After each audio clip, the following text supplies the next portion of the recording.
اللہ تعالیٰ کا ذکر اور دین و دنیا کی تمام بھلائیوں کی حامل دعا۔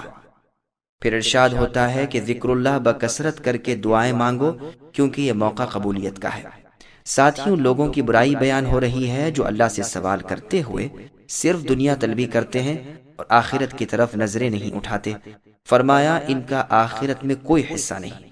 ابن عباس رضی اللہ عنہما کا بیان ہے کہ بعض اعرابیہ نے دیہات کے لوگ یہاں آ کر صرف یہی دعائیں مانگتے تھے کہ اے اللہ اس سال بارشیں اچھی برسائیے، غلے اچھے پیدا ہوں، اولادیں بکثرت ہوں وغیرہ۔ لیکن مؤمنوں کی دعائیں دونوں جہاں کی بھلائیوں کی ہوتی تھیں، اس لیے ان کی تعریفیں کی گئیں۔ اس دعا میں تمام بھلائیاں دین و دنیا کی جمع کر دی گئی ہیں، اور تمام برائیوں سے بچاؤ ہے، اس لیے کہ دنیا کی بھلائی میں عافیت، راحت، آسانی، تندرستی، گھر بار، بیوی بچے، روزی، علم، عمل، اچھی سواریاں، نوکر چاکر، لونڈی، غلام، عزت و آبرو وغیرہ تمام چیزیں آ گئیں۔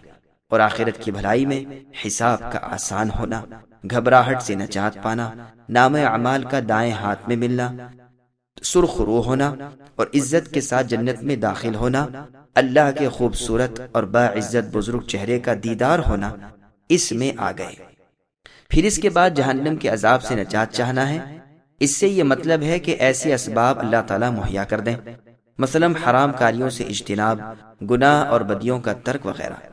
قاسم رحمہ اللہ فرماتے ہیں جسے شکر گزار دل اور ذکر کرنے والی زبان اور صبر کرنے والا جسم مل گیا، اسے دنیا اور آخرت کی بھلائی مل گئی اور عذاب سے نجات پا گیا۔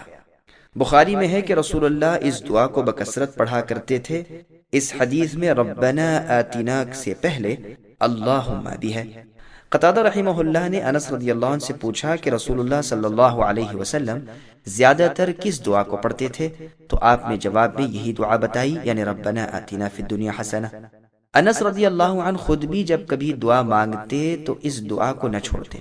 چنانچہ ثابت رحمہ اللہ نے ایک مرتبہ کہا کہ آپ کے یہ بھائی چاہتے ہیں کہ آپ ان کے لیے دعا کریں۔ آپ نے یہی اللہم ربنا آتنا فی الدنیا حسنہ پڑھی۔ پھر کچھ دیر بیٹھنے اور بات چیت کرنے کے بعد جب وہ جانے لگے تو پھر دعا کی درخواست کی۔ آپ رضی اللہ عنہ نے فرمایا کیا تم ٹکڑے کرانا چاہتے ہو؟ اس دعا میں تو تمام بھلائیاں آ گئیں۔ رسول اللہ ایک مسلمان بیمار کی عیادت کے لیے تشریف لے گئے۔ دیکھا کہ وہ بالکل دبلا پتلا ہو رہا ہے، صرف ہڈیوں کا ڈھانچہ رہ گیا ہے۔ آپ نے پوچھا کیا تم کوئی دعا بھی اللہ تعالیٰ سے مانگا کرتے تھے؟ اس نے کہا ہاں، میری یہ دعا تھی کہ اے اللہ جو عذاب آپ مجھے آخرت میں کرنا چاہتے ہیں وہ دنیا ہی میں کر ڈالیے۔ آپ نے فرمایا سبحان اللہ، اللہ کی ذات پاک ہے، کسی میں ان کے برداشت کی طاقت بھی ہے۔ تو نے یہ دعا ربنا آتنا فی الدنیا حسنہ وفی الآخرۃ حسنہ وقنا عذاب النار کیوں نہ پڑھی؟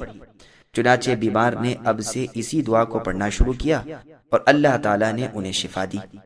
یہ روایت مسند احمد کی ہے، نیز مسلم میں بھی ہے۔